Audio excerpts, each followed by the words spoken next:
허난서론의 규원과 수업해 보도록 하겠습니다. 일단 대충 딱 보니까 갈래가 가사죠? 가사의 형식부터 말해볼까요? 몇 음보? 4음보. 그렇지. 핵의 길이의 제한이 있다 없다? 있다? 없다. 그래서 가사는 4음보의 연속체로 되어 있다.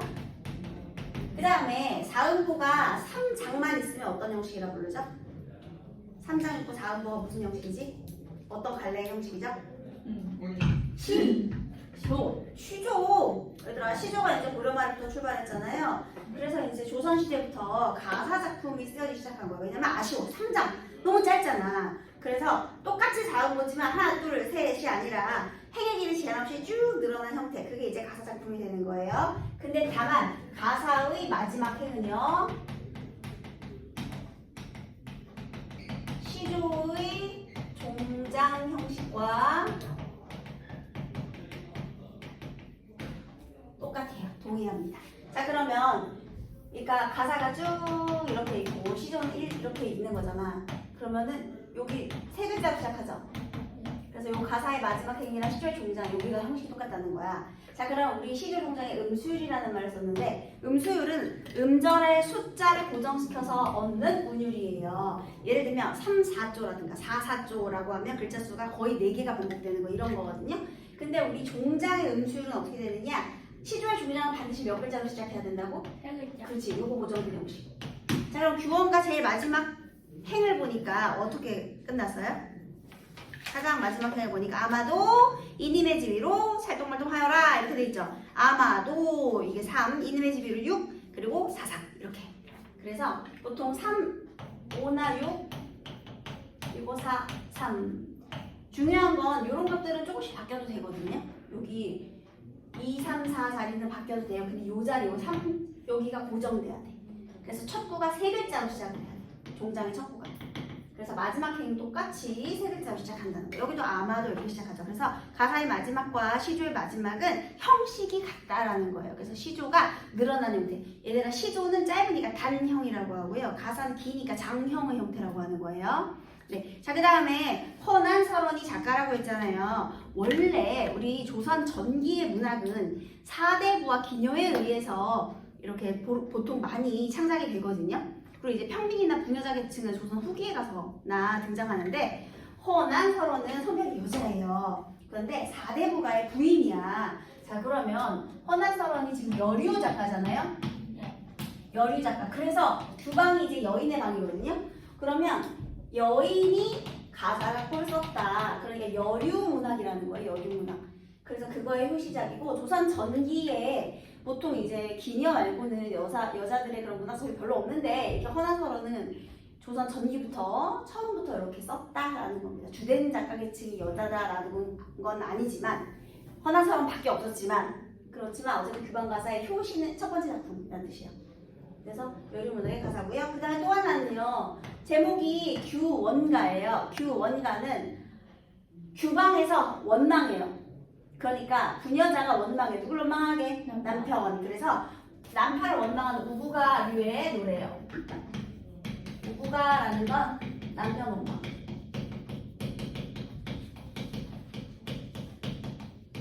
원래 조선시대 옆에 애들 남편 원망하면 되는데 안 돼요. 그런데 솔직하게 원망을 한 거죠.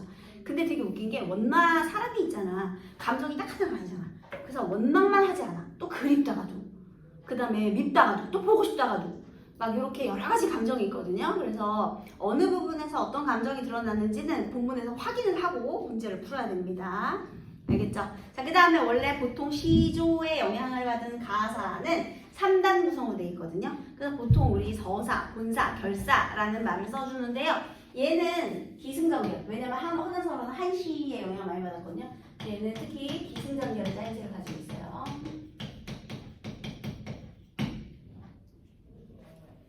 자, 그러면 우리 첫 번째 부분부터 읽어보도록 하겠습니다. 우리 가사는 따라 읽어야 되는 거 알지? 수밖에 없지만 열심히 해봅시다. 여기 수업 시간에 이렇게 열심히 따르면서 해보면 분명히 또 기억이 날 거야. 성은이도 화이팅! 자, 해봅시다. 따라해주세요. 엊그제 젊었더니 하마오이 다 늙거니. 엊그제 젊었더니 하마오이 다 늙거니. 소년생라 생각하니 늙어도 일러도 속절없다. 소녀의 생각하니 늙어야 서른 말씀 하자니 목이 맨다. 늙어야 서른 말씀하자니 목이 맨다. 부생 모육 신고하야 이내 몸 길러낼제.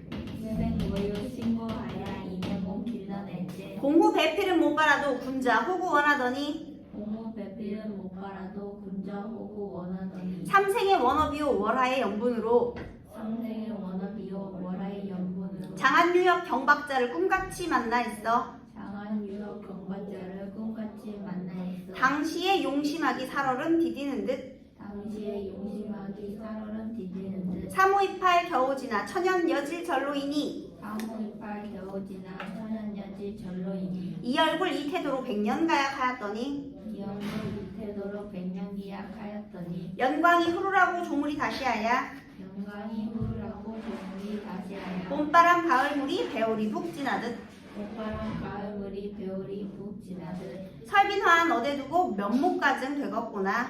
설비나 어디 두고 멘목. 힘내세요, 두 줄. 내 얼굴 내 보거니 어느 님이 날 뵐소냐. 내 얼굴 내 보거니 어느 님이 날 스스로 참견하니 누구를 원망하리. 스스로 참견하니 누구를 원망하니. 여기까지가 기예요. 길었습니다. 엊그제 젊었는데 하마 어찌 어이 다 늙어버렸는가. 그럼 현재는 늙었죠? 네. 현재는 늙음. 과거는 젊음. 얘가 진짜 엊그제 3일 만에 노화가 왔어요? 아니요. 그건 아니고 그냥 과거의 일이 생생하게 기억이 나는 거야. 근데 엊그제만 해도 젊었던 것 같은데 어떻게 다 늙어버렸냐. 자, 여기서 과거와 현재의 대비를 통해 내용을 전개하고 있다라는 걸 알 수가 있죠. 그 다음에 소년 행랑 생각하니 일러도 속절없다. 소년 젊은 시절에 행락 즐겁게 다니던 기억. 그래서 얘는 즐거움이었죠. 즐거울 락이니까요. 그 다음에 늙어서 서러운 말을 하자니 목에 맨다. 이거는 서러움.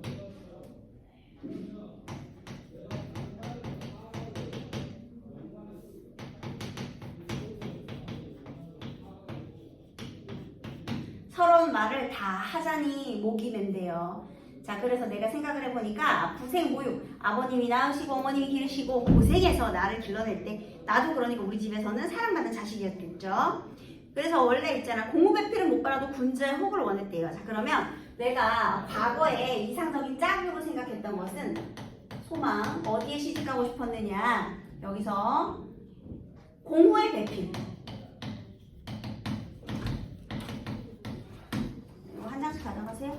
공후라는 것은 아주 높은 벼슬이에요. 그래서 높은 벼슬아치의 배필. 그러니까 한마디로 연봉이 높은 사람. 오, 이런 거죠. 그래서 공후의 배필이 되거나 아니야. 그러면 너무 권력 있는 그런 거 말고 좋아. 군자의 호구. 여러분 성리학에서 군자는 인격적으로 훌륭한 사람이잖아요. 그러니까 마음이 착한 사람. 호구는 좋은 짝. 그러니까 직업이 좋은 사람이거나 아니면 마음씨가 착한 사람이거나 뭐 이런 걸 바래다는 거죠. 자, 얘는 누가 원한 거냐면요. 부모님이. 원래 부모님이 짝지어주시거든요. 그러니까 우리 부모님이 고생하면서 길러내셨고 아마 이런 부인이 이런 사람들의 부인이 되기를 부모님이 바라셨겠죠? 그런데 삼생의 원어비오 월하의 연분으로 그런데 삼생의 원어비오 삼생이라는 건 전생, 현생, 후생 이런 걸 말하는 거고요. 근데 원망스러운 업보래요. 그러니까 벌써 내가 이 남편이 마음에 안 든다는 거지. 내가 무슨 인연이 원망스러운 업보가 있는지 아니면 월하의 연분, 월하는 달 아래인데요. 우리 이렇게 아기를 정지해주는 할머니를 삼신할매라고 하죠. 그 다음에 부부의 인연을 이어주는 할아버지가 있어요. 그게 월하노인이에요. 그래서 여기는 이제 월하의 연분이란 거는 부부의 인연을 맺어주는 그런 사람인데요. 어쨌든 월하의 연분 부부의 인연이에요. 한마디로 운명인 거죠. 운명인지 인연인지. 그래서 내가 누굴 만나느냐? 장한유역 경박자를.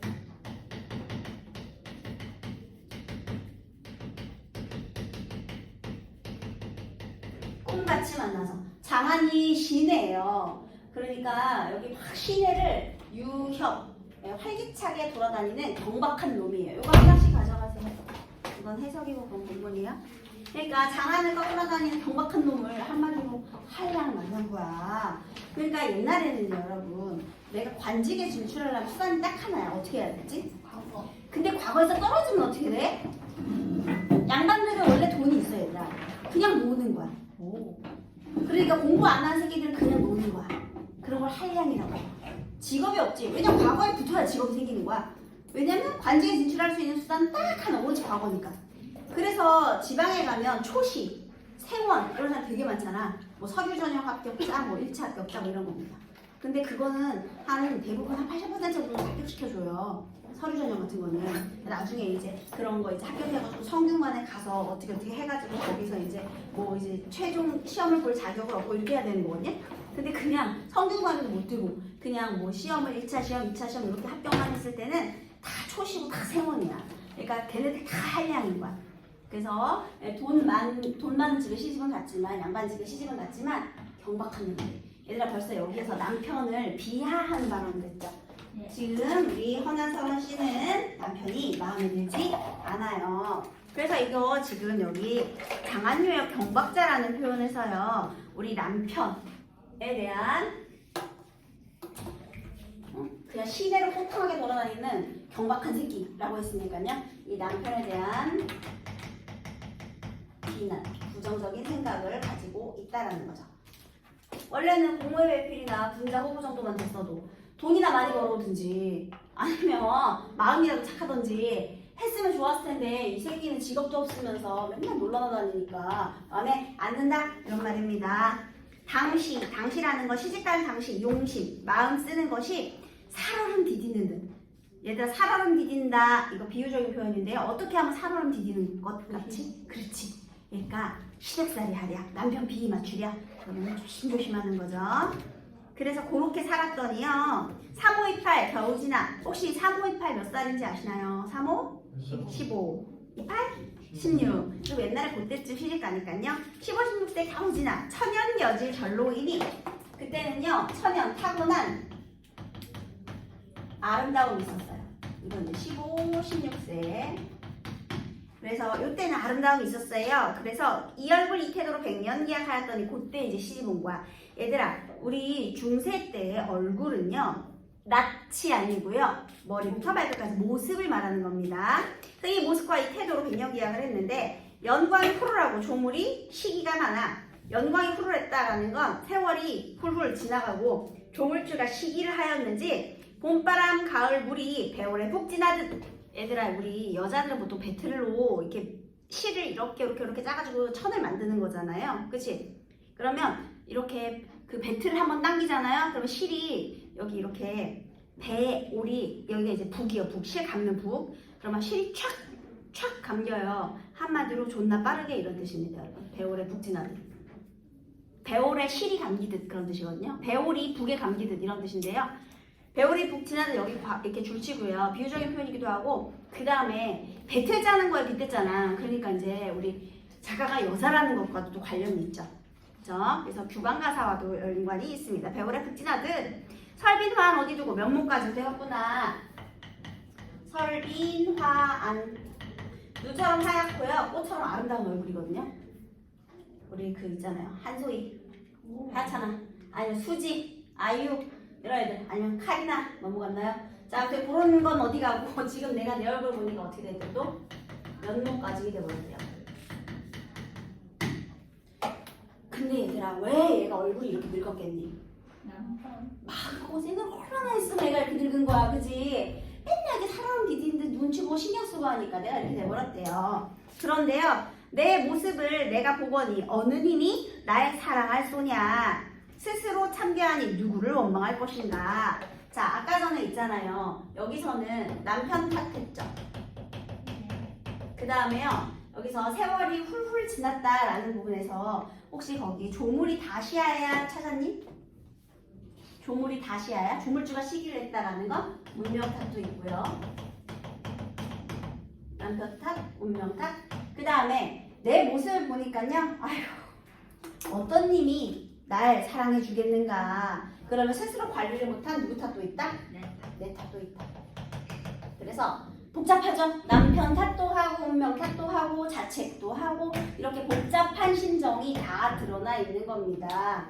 그래서 여러분 어느 부분을 묻고 있는지 반드시 본문을 확인한 후에 문제를 푸셔야 돼요. 그냥 머릿속에 들어있는 생각대로 문제를 풀면 실수를 하기 굉장히 좋습니다. 복잡합니다. 그 다음에 지금 여기까지가 기 부분인데요. 기 부분에서는 특히 이렇게 과거와 현재의 대비를 통해서 현재의 자신의 처지를 한탄하는 내용으로 되어 있어요. 그죠? 그래서요. 네, 자신의 모습 한탄.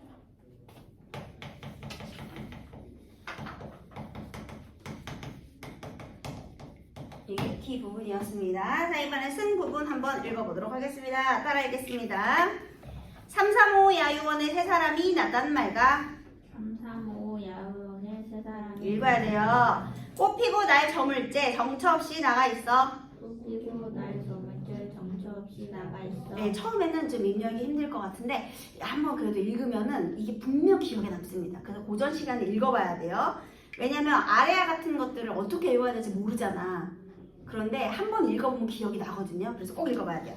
그 다음 백마 근편으로 어데어데 머무는고 백마금편으로 어디어데 그게 원근을 모르거니 소식이야 더욱 알랴 원근을 모르거니 소식이야 더욱 알랴 인연을 그쳐신들 생각이야 없으소냐 인연에 붙여신들 생각이야 없으소냐 얼굴을 못 보거늘 그립기나 마르령은 얼굴을 못 보거든 그립기나 말을 12대 김도 길시야 30날 지리하다 12대 김도기시야 30날 지리하다 옥창에 심근 매화 몇 번이나 피어진 고 옥상에 싱글매와 몇 번이나 피어 좀만 더 힘내세요. 겨울밤 차고 찬째 자취는 섞어치고 겨울밤 차고 천재 무슨 무슬리고 네? 차고 찬째 자취는 섞어치고 그거 빠졌니 혹시? 네 본문에? 그거 어떻게 된 거냐면요. 겨울밤 차고 찰째 그 다음에 뭐가 있냐면 자취는 섞어치고 구중되는 거예요? 그 다음이에요. 잠깐만. 여기 섞어치고 이렇게 써있죠? 섞어치고 그 다음에 여름날 길고길째 굳은 비는 무슨 일인가 이렇게 지금 끼워놓고 여기 겨울밤 차고 찰 때 자국눈 섞어치고 여름날 길고길 때 굳은 비는 무슨 일인가 이렇게 겨울의 자체는 여름의 굳은 비 이렇게 네, 겨울의 자체는 여름의 굳은 비 이 정도만 써놔도 돼요. 자 일단 거기 읽고요. 그 다음에 삼촌아류 호시절에 경물이 시름없다. 삼촌아류 시절에 경물이 시름 읽으세요. 가을달 방에 들고 실소리 상에 올제 가을달 방에 들고 실소리 상에 올제 긴 한숨 지는 눈물 속절없이 햇만 많다. 긴 한숨 지는 눈물 속절없이 햇만 탄다 아마도 모진 목숨 죽기도 어려울샤. 아마도 모진 목숨 죽기도 어려워 여기까지가 승 부분 되겠습니다. 자 오늘 승 부분까지 할 수 있을 것 같은데요. 자 얘가요 지금 늙었잖아요. 어린 시절에는 되게 아름다운 모습이었거든요. 이뻤겠지.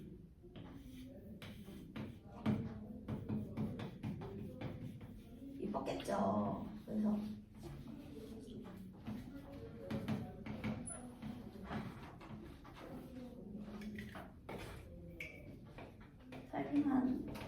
살림한이었겠죠. 복스러운 동양 위인이었겠죠. 근데 이제 얘가 나이가 들어가지고 물론 사대부가의 여인이긴 하지만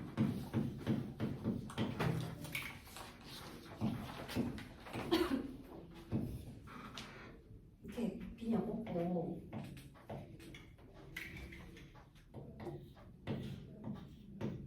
팔자주름도 이렇게 좀 생겼을 테고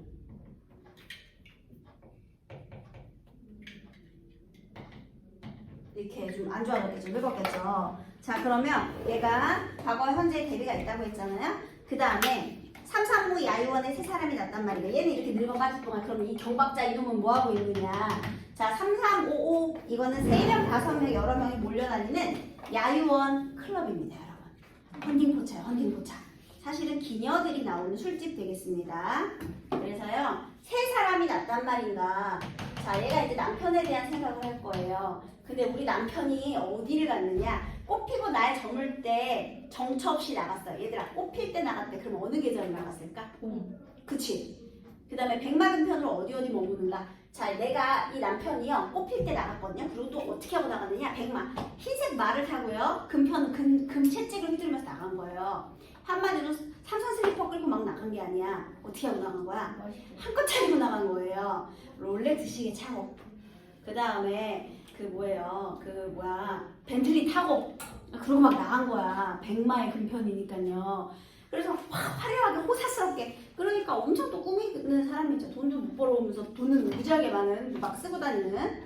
그렇게 막 호사스럽게 꾸미고 막 가는 거예요. 그런데 도대체 어디를 갔느냐. 원근 가깝고 멀고를 모르는 거야. 응? 멀고 가까운 걸 모르는데 소식을 어떻게 알겠느냐. 자, 지금 내가요 원근을 모른다고 했어요. 이 경박자, 이 남편은요 아주 호사스러운 차림새를 하고요. 봄에 가출을 했어요. 그런데 돌아오지를 않아요. 그래서 혹시 어디 갔지? 야유원? 자, 야유원 술집이 나나요? 호사스러운 행상으로 물러나다는 말이에요. 그럼 이 야유원의 세 사람 원망의 대상일까요? 조심하셔야 돼요. 아니에요. 야, 여기는 그냥 종업원이야. 종업원이 무슨 죄가 있어? 여기를 찾아간 사람은 누구야? 남편. 그럼 질투의 대상은 어때요? 남편. 괜찮죠? 맞아. 질투를 할 수 있어요. 이 세 사람은 세 기녀예요.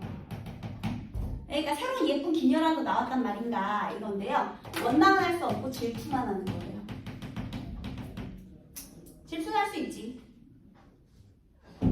그리고 이건 추측일 뿐입니다. 여러분. 확실하지 않아요. 그런데 어쨌든 그동안의 행실로 봐서 얘가 또 여자 만나러 나간 것 같긴 하다 이런 거죠. 그 다음에 내가 이렇게 호사스러운 생명은 도대체 어디에 갔니? 원근을 모르는데 소식을 어떻게 알겠니? 자, 그런데 여기서 이런 말 아주 중요한 거예요. 원근을 몰라서 소식도 모른다. 이거 굉장히 중요한데요. 왜 중요하냐? 야, 너네 친구한테 카톡이 왔는데 야, 대박, 네 남자친구 지금 헌팅포차에서 여자 꼬시는 중 해가지고 사진 막 흔들리는 사진 찍어서 왔다고 생각해봐. 그럼 뭐 해야 돼? 가봐야지. 가볼 수 있잖아. 궁금하면. 그치? 아니면은 뭐 연락을 해가지고 머리끄댕이를 잡을 수도 있고요. 뭐 이렇게 할 수 있잖아요. 근데 만약에 이 사대부가의 여인이 이 야유원에 쳐들어간다? 이러면 어떨 것 같아? 상상도 못하겠지. 오히려 얘를 비난하겠지. 그래서요. 아유, 미안합니다. 그래서 여기 얘가 원근을 모른다라는 건요. 당대에 이 4대 부가의 여인들은 좀 자유가 구속되어 있었잖아요. 그런 사회 현실을 반영하는 거예요. 그래서 공간적인 시대 분위기 속에서 여성의 자유가 구속된, 자유가 억압된 이런 모습을 비판적으로 드러내고 있죠. 그러니까 쉽게 외출도 내 마음대로 돌아다닐 수 없는 그런 상황을 말하는 것이고요. 그 다음에 인연이 끝쳤다고 생각이 없겠느냐. 얼굴을 못 보면 그립지 말았으면 좋겠는데 12대가 길기도 길다. 30날이 지루하다. 자, 그런데 내가 원망의 감정도 있거든요. 그런데 원망의 감정도 있는데 또 뭐도 있는 거야? 그리움도 있대. 아니, 원망도 있지만 중요한 건 뭐도 있냐? 그리움. 왜냐면 이것도 마찬가지예요. 결국은 남편밖에 바라볼 수가 없잖아. 얘가 안 되겠다, 나 애인이나 만들어야겠다 이러면 돼? 야, 너도 여자 블라우스 놀았으니까 나도 남자 블라우스 놀게 이러면 돼? 안 되잖아. 그러니까 결국에는 남편 기다릴 수밖에 없는 거야. 이러니까 본거적인 시대니까. 그래서요, 원망도 있고 그리움도 있다라는 거 두 개 다 있어요. 근데 여기서 또 12대 하루잖아요. 그 12대 그 다음에 30날이 지루하대요. 30날, 한 달이죠. 그래서 이런 거를 뭐라고 하냐면요. 시간의 수량화라고 해요. 여기 적어보세요.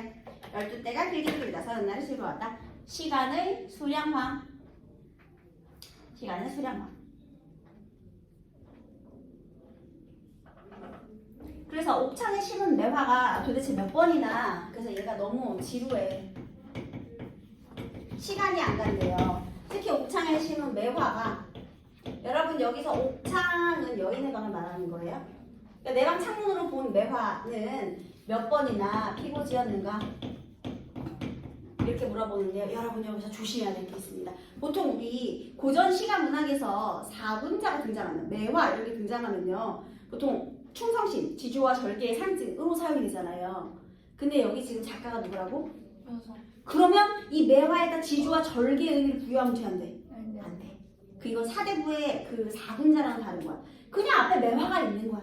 그러면 이 매화는 왜 갑자기 드러내느냐? 얘들아, 매화가 한 번 피고지면 1년이죠. 그럼 몇 번이나 피고졌다라는 건 최소 2년 이상이잖아. 그치? 그러니까 얘가 분명히 뽑힐 때 나갔지? 근데 몇 번이나 피고졌느냐? 뭐야? 몇 년째 안 들어오고 있는 거야. 그래서 여기서의 매화는요. 충정, 지조 이런 거랑 전혀 관계없이 시간의 경과를 강조하기 위해 시간의 경과를 드러내기 위한 자연물의 뿐입니다.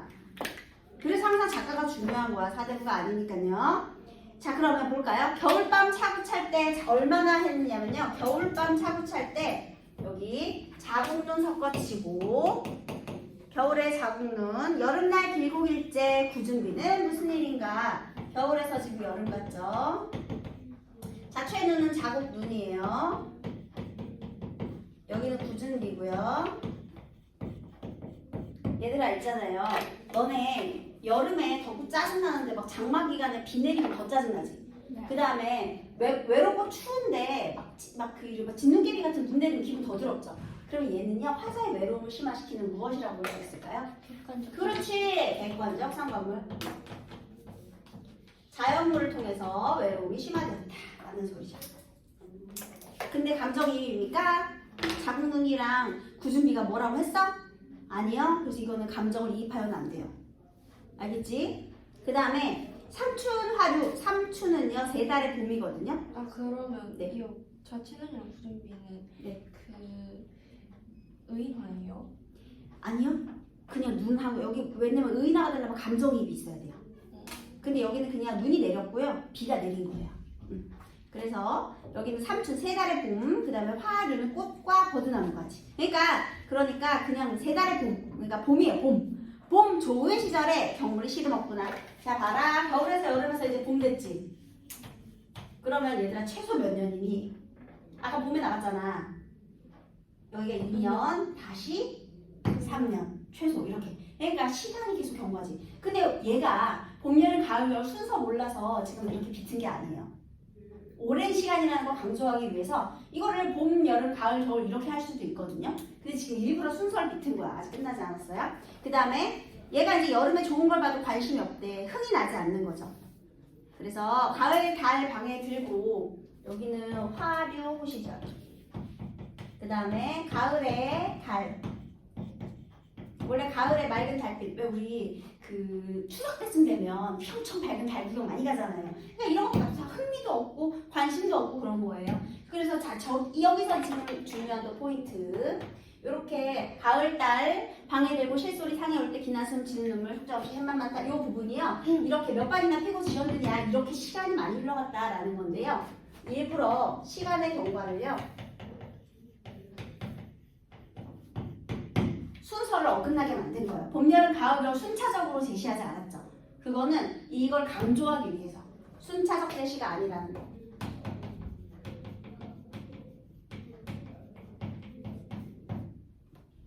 이거는 시간의 경과를 강조하는 거가 있어요. 더 오랜 시간, 그냥 1년이 아니니까. 현민아, 국어 시간마다 자면 1학년 때보다 저 시험 잘 봐야 되는데 일단 수업 시간에 집중을 해야지. 잠 깨려고 노력을 해보세요. 자, 그래서 여기서 이렇게 객관적 상관물을 통해서 그 다음에 또 봄, 여름, 가을, 겨울의 순서를 뒤바꾸어서 시간의 경과를 강조하고 있다. 이렇게 되는 겁니다. 그 다음 가을달이 방에 들고요. 실조는 상에서 울어요. 여러분 상이 뭐게요? 침상이에요. 자, 그러면 여기 잘 보세요. 실소리 혹시 뭐게요? 바퀴 아니 깃털. 아, 귀뚜라미예요. 바퀴벌레는 아니에요. 귀뚜라미. 어우, 나 벌레 너무 싫어 진짜.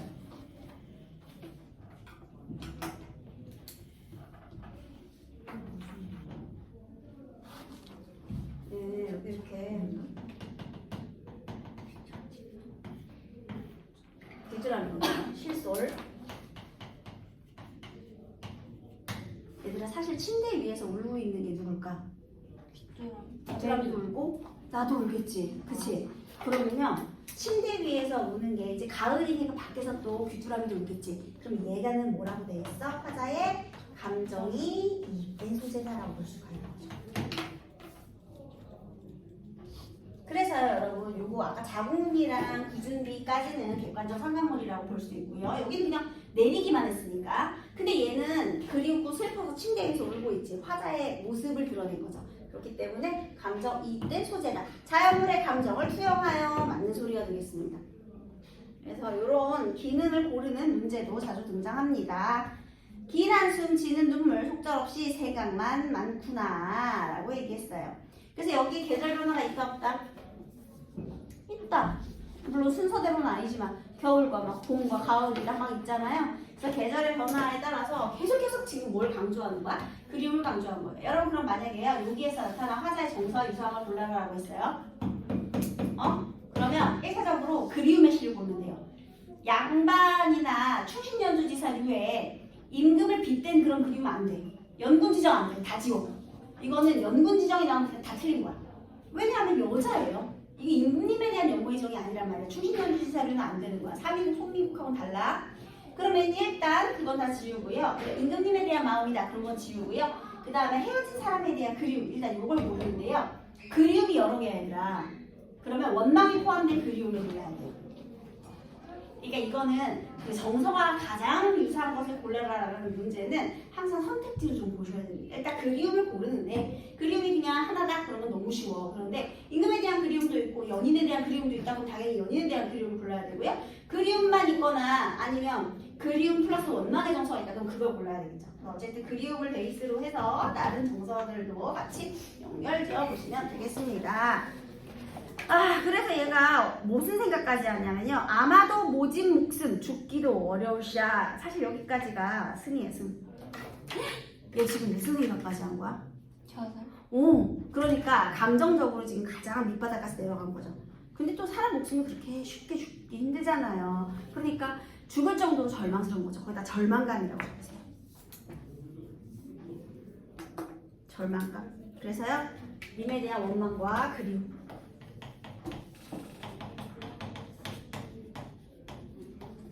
절망과 한탄의 정서를 승에서 드러냈습니다.